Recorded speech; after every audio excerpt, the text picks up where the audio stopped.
Hello everyone, कैसे हैं आप लोग। मेरा नाम है अजय और आज हम लोग nutrition in animal topic complete करने वाले हैं with the help of MCQs. बाकी बेसिक्स डिटेल में आपको पढ़ाया हुआ है मैंने। पहली क्लास में हमने जो पहली 2 क्लासेस पढ़ी उसमें हमने डिजीज़ के रिलेटेड सब कुछ पढ़ लिया था, communicable non communicable plus vitamin की कमी से होने वाली डिजीज़। तो 2 टॉपिक कंप्लीट हो गए। न्यूट्रिशन एनिमल इसलिए इंपॉर्टेंट है, देखो सिलेबस के अकॉर्डिंग देखें तो न्यूट्रिशन प्लांट ही पढ़ना है, लेकिन न्यूट्रिशन इन एनिमल क्यों इंपॉर्टेंट है, इसमें हमने कुछ कार्बोहाइड्रेट्स पढ़े थे या हमने स्टार्च की बात की थी, सेलुलोज की बात की थी, बहुत सारी चीज़ें जो प्लांट्स के रिलेटेड थी और बहुत सारे क्वेश्चन ये पूछे जाते हैं। बेसिकली यही क्वेश्चन आपका वाइटामिन के थ्रू भी कवर अप हो जाता है, ठीक है। तो बहुत सारी चीज़ें जो बेसिक एग्जाम में पूछी जाती हैं, तो एमसीक्यूज पढ़ने में हार्डली हमें 25-30 मिनट लगेंगे, ये वाला हम पढ़ लेंगे।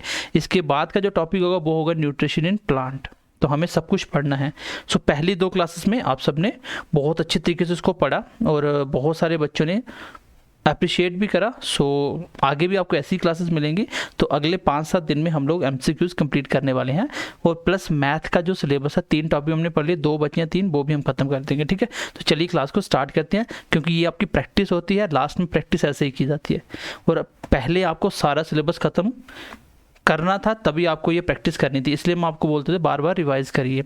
अभी भी जब आप एमसीक्यूज देखने आओगे, अब जब भी आप क्लास पढ़ने आओगे, सबसे पहले आपको जो टॉपिक मैंने बताया उसको पहले थोड़ा सा 15-20 मिनट रिवाइज करिए, देन आफ्टर दैट एमसीक्यूज देखिए, ठीक है। चलिए पहला क्वेश्चन देखिए आज की क्लास का।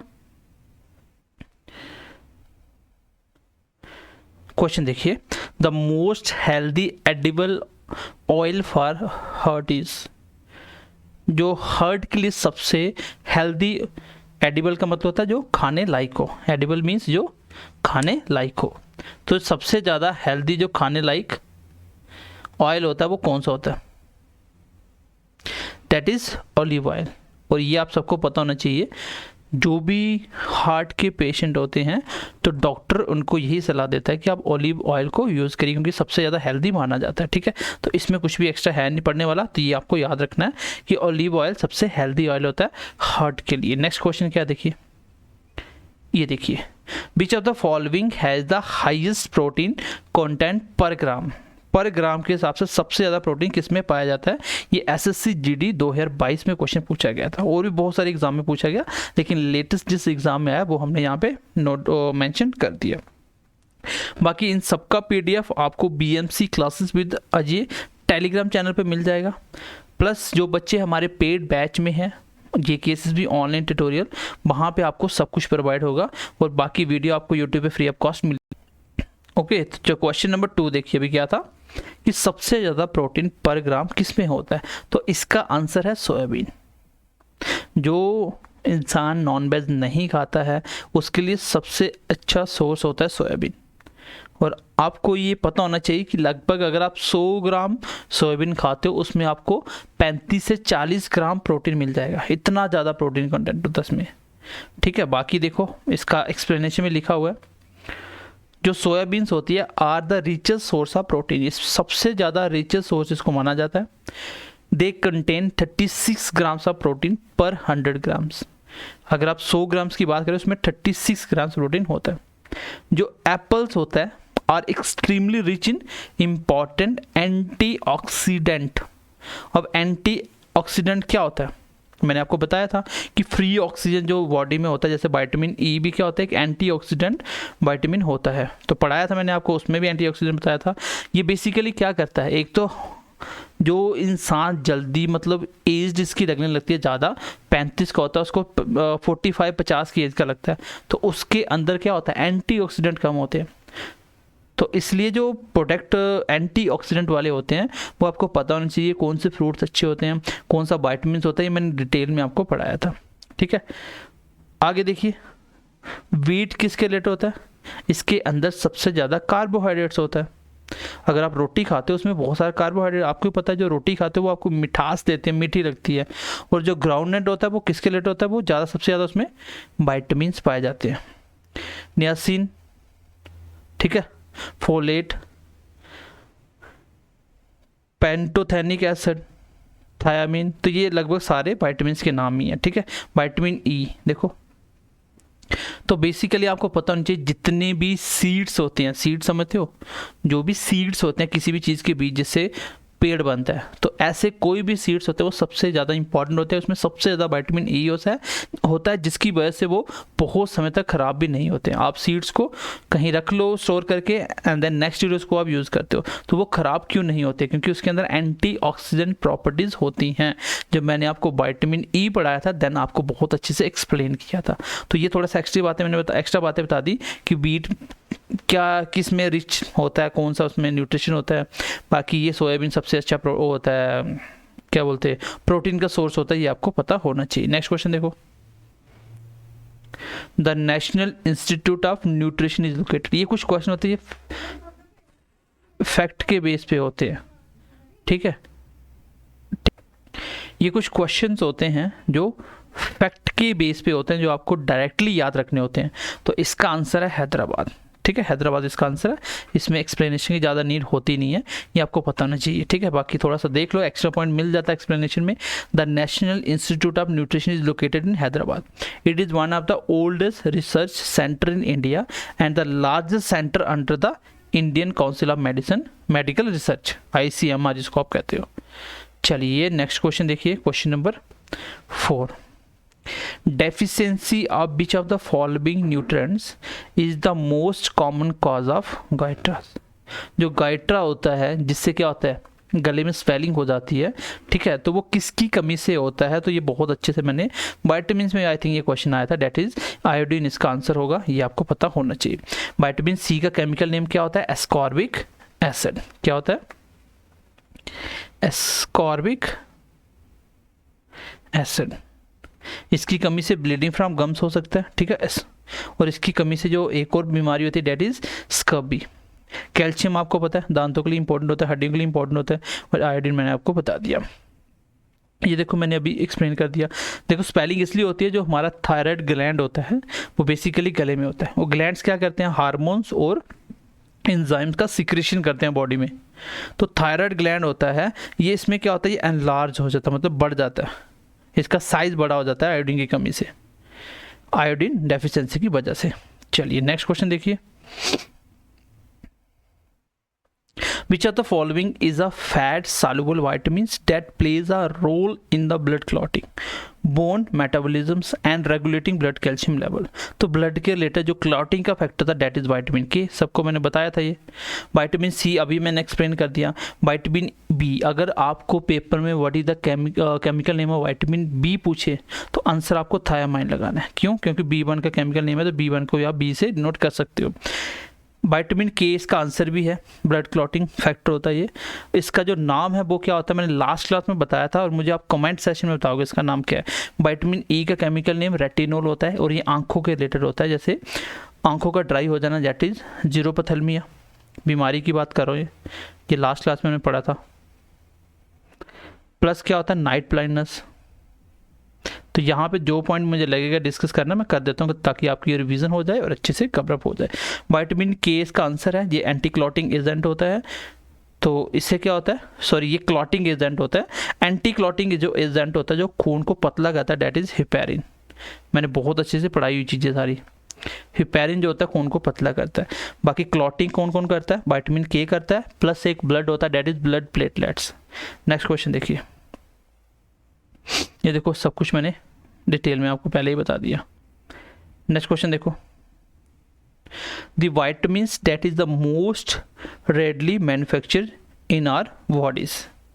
कौन सा विटामिन्स होता है जो ज़्यादातर, मतलब ऐसे समझ लो बॉडी खुद बनाती है इसको। तो मैंने आपको बताया था that is vitamin D. Vitamin D हमारी बॉडी खुद बनाती है, ये मैंने बताया था आपको।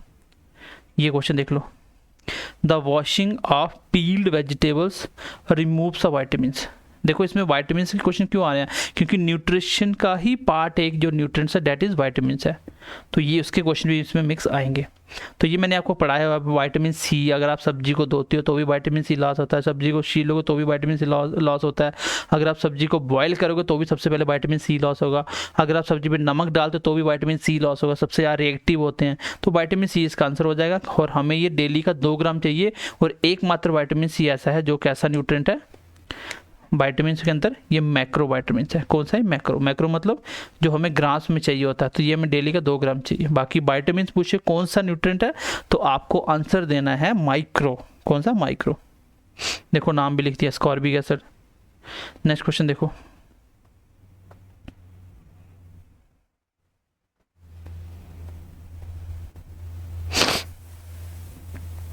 विच of the following gives energy to our body.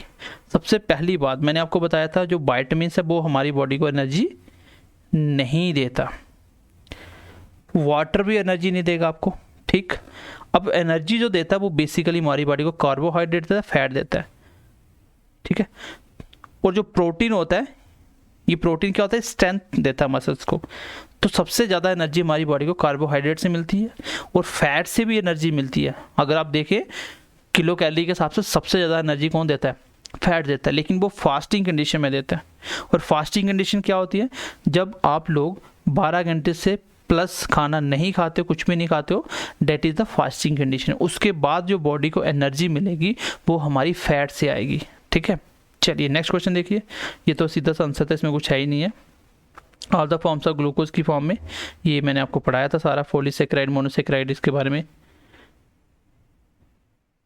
एक ग्लूकोज हमें कितनी एनर्जी देता है? 36 एटीपी। अब एटीपी क्या होती है, इसकी फुल फॉर्म मुझे बतानी है। हमारी बॉडी में जो एनर्जी बनती है वो एटीपी की फॉर्म में बनती है, ठीक है। नेक्स्ट क्वेश्चन देखो, what is the other name of vitamin B2। तो ये देखो राइबोफ्लेविन है, इसमें कोई इशू ही नहीं है। और बाकी जितने ये था B1 का है, बाकी ये है ही नहीं, किसी को मैंने पढ़ाया नहीं आपको। Name the vitamin not found in any animal foods. Very very important question. Vitamin C मैंने आपको बताया था किसी भी एनिमल फूड से नहीं मिलता, ये सिर्फ और सिर्फ मिलता है सिट्रिक फ्रूट से, जो खट्टे फ्रूट। क्वेश्चन नंबर 11 देखिए, the vitamin necessary for the coagulation of blood. तो कोएगुलेशन का मतलब होता है क्लॉटिंग होना, खून का जमना। तो अभी जस्ट मैंने डिस्कस करा, इसमें एक्स्ट्रा कुछ पढ़ने वाला नहीं है। फिर से क्वेश्चन नंबर 12 देखिए, विच of the following is a good source of vitamin E. तो विटामिन ई किसके लिए अच्छा सोर्स माना जाता है? किसका विटामिन ई का अच्छा सोर्स माना जाता है? तो वो मैक्सिमम होता है जो सीड्स वाले फ्रूट्स वगैरह होते हैं, या सीड्स आप स्पेशली सीड्स खाते हो। तो इसमें सबसे इंपॉर्टेंट है फ्रेश वेजिटेबल्स। मैंने बताया था ये ऑलमोस्ट सबका आंसर होता है। जो मीट वगैरह था वो विटामिन बी के लिए इंपॉर्टेंट था, तो इसमें कुछ इंपॉर्टेंट नहीं है। अगर आपको विटामिन का कुछ भी पूछे नहीं पता तो फ्रेश वेजिटेबल अगर ऑप्शन आ गया तो वो आप आंसर लगा सकते हो। बाकी अगर स्पेसिफिक पूछा जाए तो आपको वो पता होना चाहिए विटामिन ई के लिए क्या इंपॉर्टेंट है, बी के लिए क्या है, ठीक है। चलिए अगला क्वेश्चन देखिए,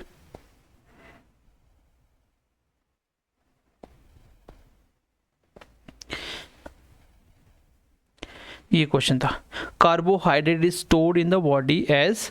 तो हमारा जो कार्बोहाइड्रेट बॉडी में स्टोर होता है, हम प्लांट्स की, देखो एनिमल्स की बात कर रहे हैं, एनिमल किस फॉर्म में? ग्लूकोज की, स्टार्च की फॉर्म में। ये प्लांट्स का स्टोरेज फॉर्म ऑफ फूड होता है। प्लांट अपने खाने को किस फॉर्म में स्टोरेज करता है? That is starch. लेकिन एनिमल्स की बात हो रही है, ऑप्शन देख लेते हैं और क्या है, ग्लाइकोजन या सक्रोज। तो ग्लाइकोजन इसका आंसर होगा। बाकी बात करें सक्रोज की, तो ये क्या है हमारा, इसी का दूसरा नाम होता है टेबल शुगर। और इसके बाद आता है ये आपका ओलिगोसैकेराइड का टाइप है सारे, ओलिगोसैकेराइड। मोनोसैकेराइड क्या था? ग्लूकोज, फ्रक्टोज, ये मैंने पढ़ाया था। बाकी सक्रोज का दूसरा नाम होता है टेबल शुगर, केन शुगर या हाउस होल्ड शुगर, लिख सकते हो आप एक्स्ट्रा, तीनों इसके नाम होते हैं, ठीक है। क्वेश्चन नंबर 14 देखिए, ये देखिए, there are 3 type of heterotrophs, which one of the following is not of them. ये बेसिकली प्लांट्स के बेस का क्वेश्चन है, लेकिन मैं बता देता हूँ, ठीक है। 3 जो टाइप है वो किसके टाइप है? heterotrophs के। Autotrophs, heterotrophs। ऑटोट्रॉफ्स क्या होता है? जो दूसरे के ऊपर डिपेंड नहीं होते। heterotrophs क्या होता है? जो दूसरे के ऊपर डिपेंड होते हैं, ठीक। पीछे आता following is not of them, इसमें से कौन सा है जो नहीं है? मतलब हमें बेसिकली बताना कौन सा है, ऑटोट्रॉफ से बताना है कौन सा है, ठीक है। तो ये बिल्कुल बेसिक क्वेश्चन, अगर आपने स्टार्टिंग क्लास पढ़ी होगी तो उसमें मैंने बताया था आपको। तो डेट इज कंज्यूमर्स, ठीक है। ये बेसिक सा क्वेश्चन था, इसमें कुछ भी नहीं था। और एसएससी के हिसाब से राइट आंसर सही था, but all the given options are heterotrophs. Consumers in the food chain are living creatures that eat organism from a different population. They are heterotrophs because they get energy by consuming other organism. The organism at the bottom of the food chain are called autotrophs. Organism that makes their own energy. तो ऐसे organism जो अपनी energy बनाते हैं. देखो option के हिसाब से जो अगर आप एसएससी के हिसाब से चले, लेकिन सारे के सारे है क्या बेसिकली हीटरोट्रॉप्स हैं बेसिकली, क्योंकि कंज्यूमर्स है वो भी थोड़ी सी एनर्जी बना लेता है किसी से, तो इस हिसाब से ये हीटरोट्रॉप्स है. लेकिन एज पर द एसएससी जो आंसर दिया गया था डेट इज ऑप्शन ए, क्योंकि आंसर आपको एक लगाना पड़ेगा 4 में. अगर इसने जेकेएसएसपी ने गलत किया तो फिर सबको एक मार्क्स मिल जाएगा. लेकिन जो एग्ज़ाम के हिसाब से जैसे एनसीईआरटी के हिसाब से आंसर होते हैं वही ज़्यादा वैलिड माने जाते हैं. Which vitamin is prepared by our body in presence of sunlight. तो very very important, very very simple, सबको पता विटामिन डी मिलती है और इसकी कमी होने से हमारी बॉडी में हड्डियां कमज़ोर होती हैं और उसकी वजह से जो बीमारी होती है that is rickets and osteomalacia. ये क्या होता है और ये क्या होता है? ये होता है अडल्ट में, ये होता है टीनेज में, ठीक है, बच्चों में. सॉरी ये चाइल्ड में होता है, ये अडल्ट में होता है. इसमें कुछ एक्सप्लेन करने वाला है नहीं, मैंने सब कुछ किया. ये देखो वही क्वेश्चन जो अभी मैं डिस्कस कर रहा था. रिकेट्स जो होता है डेफिशिएंसी होती है विटामिन डी से. It affects in the part of, किसको इफेक्ट करती है? That is bone. तो बहुत सारी चीज़ें होती हैं, अगर आपने एक्सप्लेनेशन पढ़ी हो तो आप आंसर दे सकते हो. चलिए नेक्स्ट क्वेश्चन देखिए. विच of the following is the sweetest sugar. सबसे मीठी शुगर कौन सी है? तो इसका आंसर क्या होगा? ऑप्शन के हिसाब से आपको फ्रक्टोज ही लगाना पड़ेगा, लेकिन अगर पूछा सबसे मीठी शुगर तो आंसर होता है सैकरिन, क्योंकि ये कौन सी है? आर्टिफिशियल शुगर है, जिसको आप शुगर फ्री बोलते हो, जो डायबिटीज़ पेशेंट के लिए बनाई जाती है. तो सैकरिन सबसे मीठी शुगर है, लेकिन ये आर्टिफिशियल है. अगर बोले नेचुरल सबसे मीठी शुगर तो आंसर है फ्रक्टोज. सारे फ्रूट्स मीठे होते हैं क्योंकि उसमें फ्रक्टोज पाया जाता है. लेकिन अगर वर्ड यूज़ करे सबसे मीठी शुगर, कुछ नहीं बोला आर्टिफिशियल या नेचुरल, तो आंसर देना आपको सैकरिन. ऑप्शन में नहीं है तो फ्रक्टोज लगाना पड़ेगा. अगर पूछे सिर्फ एक वर्ड कि नेचुरल सबसे मीठी शुगर तो आंसर दोगे फ्रक्टोज, बाकी सबसे मीठी सैकरिन होती है. ठीक है. क्वेश्चन नंबर 18, जो स्कर्वी डिजीज़ है वो किसको इफेक्ट करती है हमने पढ़ लिया, वो तो बेसिक क्वेश्चन है. स्किन के रिलेटेड देखो, scurvy is the disease caused by the deficiency of vitamin C, और जिसका केमिकल नेम है एस्कॉर्बिक एसिड, और इसी की कमी से होती है स्कर्वी. इसके जो सिम्टम है वो देख लो. फैटिगनेस रहती है, मतलब थकान होती है शरीर में. एनीमिया, खून की कमी हो सकती है.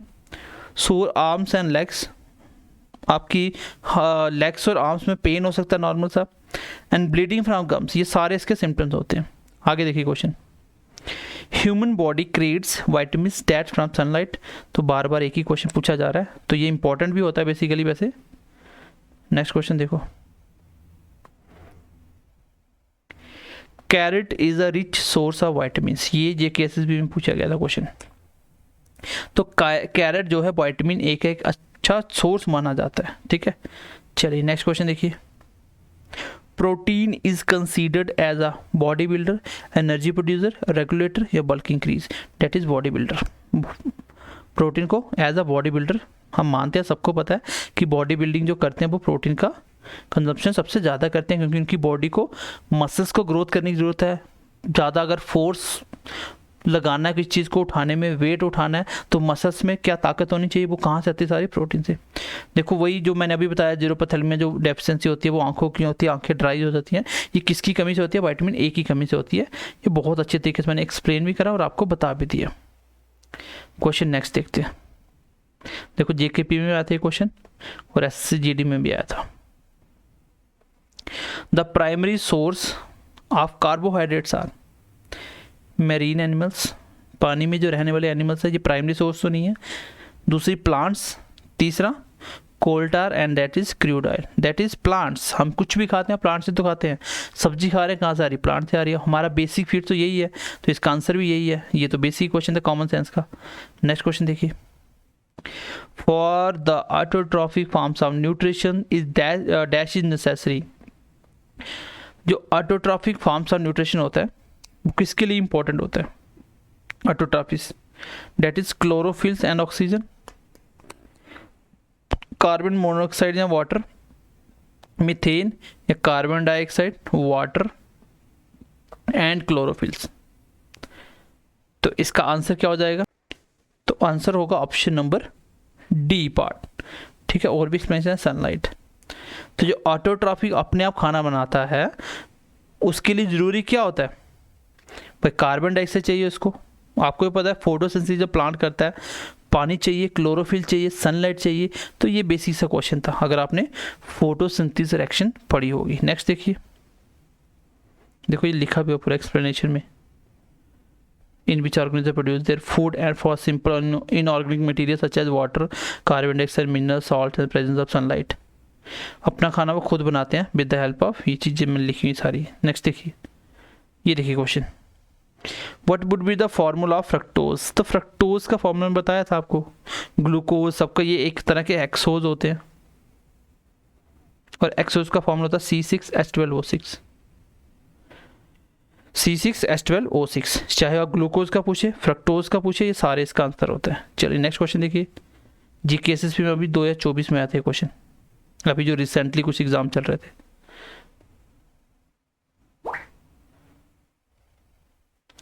और मैं आपको बता दूं JKSSP में लास्ट 3 से 4 साल में जितने भी एग्जाम हुए हैं साइंस और मैथ जो मैंने पढ़ाया हुआ है वो लगभग 20 में से 18 क्वेश्चन हर एक पेपर में पूछे गए। इतनी एवरेज थी, 90% से ज़्यादा। नेक्स्ट क्वेश्चन देखिए, which are the following vitamins help in the absorption of calcium? तो कौन सा वाइटामिन ऐसा होता है जो कैल्शियम को ऑब्जॉर्व करने में हेल्प करता है? तो इसका इनडायरेक्ट आंसर आपको ढूंढना पड़ेगा। कैसे? विटामिन डी की कमी होने से कैल्शियम की कमी होती है, तो विटामिन डी प्रॉपर होगा तो कैल्शियम प्रॉपर होगा। डेट मीन्स कि विटामिन डी ही ऐसा होता है जो हेल्प करता है कैल्शियम को ऑब्जॉर्व करने में। विच are the following vitamins is related to the ओस्टियोपोरस? तो ओस्टियोबोर्ड आया, जहाँ भी समझ जाना हड्डियों के रिलेटेड है, that is vitamin D answer हो जाएगा।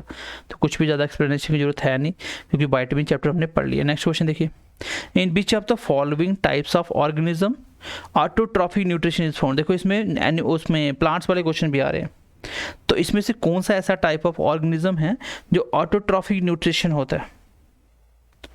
ऑटोट्रॉफिक न्यूट्रिशन इज फाउंड, जहाँ पे ऑटोट्रॉफिक न्यूट्रिशन मिलता है। क्या फंजाई होता है, वायरस होता है, प्रोटोजोआ होता है या बैक्टीरिया होता है? तो इसका आंसर क्या होगा? तो इसका आंसर होगा बैक्टीरिया। क्यों? क्योंकि बैक्टीरिया जो होता है ना वो भी सनलाइट वगैरह से कन्वर्ट करता है सनलाइट को, केमिकल एनर्जी को, या इनऑर्गेनिक सब्सटेंस को अपनी एनर्जी के लिए। That these single celled organism need to live, जिंदा रहने के लिए। That is why bacterias are called autotrophs. Autotrophs मतलब जो अपना खाना खुद बना रहे हैं। विटामिन बी एक कॉम्प्लेक्स होता है, इसमें कितने विटामिन होते हैं? 8। ये हमने 8 में से जो 5-6 थे इंपॉर्टेंट वो हमने पढ़ लिए थे, 1-2 को छोड़ा था खाली, बाकी मैंने सारे आपको पढ़ाए थे।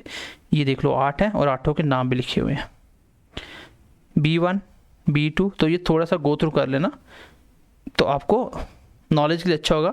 जैसे बायोटिन, विटामिन B7, तो ये किसके लिए इंपॉर्टेंट होते हैं? जैसे हमारे हेयर हो गए उसके लिए अच्छा होता है। हर एक जो भी हमारा बालों में लगाने वाला जो ऑयल होता है उन सब में बायोटिन पाया जाता है। फॉलिक एसिड, विटामिन B9 का नाम है, जिसकी कमी से एनीमिया हो सकता है। ठीक है, किस विटामिन में कोबाल्ट पाया जाता है? That is B12। ये मैंने एक्सप्लेन में पढ़ाया है आपको। अगला क्वेश्चन देखिए, the following sugar gives energy most rarely? सबसे जल्दी और सबसे अच्छी एनर्जी कहाँ से मिलती है? ग्लूकोज से। मैंने पढ़ाया था it is the fastest source of energy. जब आपको एकदम से एनर्जी चाहिए तो ग्लूकोज उसका सबसे अच्छा सोर्स माना जाता है। ये देखो, ये क्वेश्चन बहुत बार पूछा भी जाता है। Saprophytes are the organism which depends for food on. तो जब मैंने आपको प्लांट्स के बारे में पढ़ाया था न्यूट्रिशन, तो वहाँ मैंने इसका आपको एक्सप्लेन में बताया भी था। तो ये basically dead and decaying material के ऊपर डिपेंड करते हैं। are the organism those depends for food and dead and decay material. This material then convert into nutrients and gases. Next question देखो, lactose is present in milk, और lactose को ही milk sugar कहा जाता है, lactose को ही milk sugar कहा जाता है। ये लैक्टोज और ग्लूकोज से मिलके बना। क्वेश्चन नंबर नेक्स्ट देखिए 33 question, what percent of energy is transmitted from one trophic level to another in a food chain. तो फूड चेन फूड वेब का क्वेश्चन आ गया, क्योंकि मिक्स क्वेश्चन बीच में हो जाते हैं। तो इसका आंसर मैंने आपको बहुत अच्छे से पढ़ाया था जब आपको फूड चेन फूड वेब पढ़ाया था कि 10% एनर्जी ही ट्रांसफर होती है, डेट इज 0.1। 0.1 का मतलब क्या होता है 10%। ये एक्सप्लेन में वही लिखा हुआ है, 10% of energy at any trophic level. Which are the following nutrient stores maximum energy per grams? पर ग्राम के हिसाब से सबसे ज़्यादा एनर्जी किसमें होती है? तो आंसर होगा फैट। क्यों? मैंने बताया था सबसे ज़्यादा एनर्जी यहीं से मिलती है, लेकिन मिलती कहाँ से है? Only and only fasting condition का टाइम ये एनर्जी मिलती है, ऐसे आपकी बॉडी को नहीं मिलती। हाँ, मैंने बताया था फैट कहाँ स्टोर होता है, डेट इज एडिपोज टिश्यू। यहाँ भी आपके मोटे मसल्स होते हैं, तो वहाँ पे सबसे ज़्यादा फैट स्टोर होता है, और फैट की स्मॉलेस्ट फॉर्म फैटी एसिड होती है। नेक्स्ट क्वेश्चन देखिए, वाटर सॉल्युबल कौन से हैं? बी और सी। बाकी ए डी ई के क्या है? फैट सॉल्युबल है। ये तो बेसिक क्वेश्चन था। प्रोटीन आर असेंबल्ड, तो प्रोटीन कितने अमीनो एसिड से मिलकर बना होता है? 20, जिसमें मैंने आपको बताया था एसेंशियल एंड नॉन एसेंशियल। कुछ ऐसे होते हैं जो बॉडी खुद बनाती, कुछ हमें अदर सोर्स से चाहिए होते हैं। ये एक तरह की आपकी रिवीजन और प्रैक्टिस होती है। देखो, इसमें 20 अमीनो एसिड्स होते हैं, जिनके सबकी अपनी अपनी चेन होती है। The chains of amino acids have different chemistries. The largest group of amino acids have non polar side chains. Next question देखिए, सी का सबसे अच्छा सोर्स आंवला होता है। ये तो बहुत बेसिक क्वेश्चन था। Glucose is a type of pentose, hexose. अभी मैंने एक्सप्लेन करा ऊपर, अभी जस्ट एक्सप्लेन करा जहाँ फ्रक्टोज का फॉर्मूला पूछा था, क्योंकि एक्सोज है तभी तो। देखो, इसका जनरल फॉर्मूला क्या होता है? कार्बोहाइड्रेट। इसका ग्लूकोज क्या बोलते हैं? कार्बोहाइड्रेट का CnH2nOn। अगर मैं C5 रखूँगा, मतलब N5 रखूँगा, तो C5H कितना हो जाएगा? 2N मतलब डबल 10, और O5 ये पेंटोज बन जाएगा।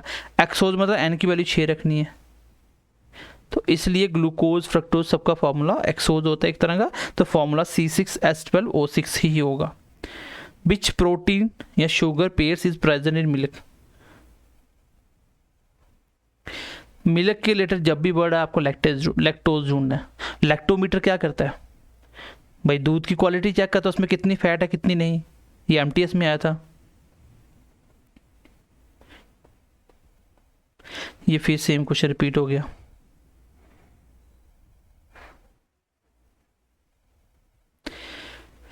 Teeth and bones acquire strength and rigidity from. कहाँ से मिलती है उसको स्ट्रेंथ? That is calcium.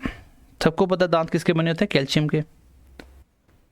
सो आज की क्लास में न्यूट्रिशन इन एनिमल्स यही तक रखते ख़त्म करते हैं, एंड नेक्स्ट क्लास में हमारा होगा न्यूट्रिशन इन प्लांट्स। देन ये टॉपिक कंप्लीट हो जाएगा।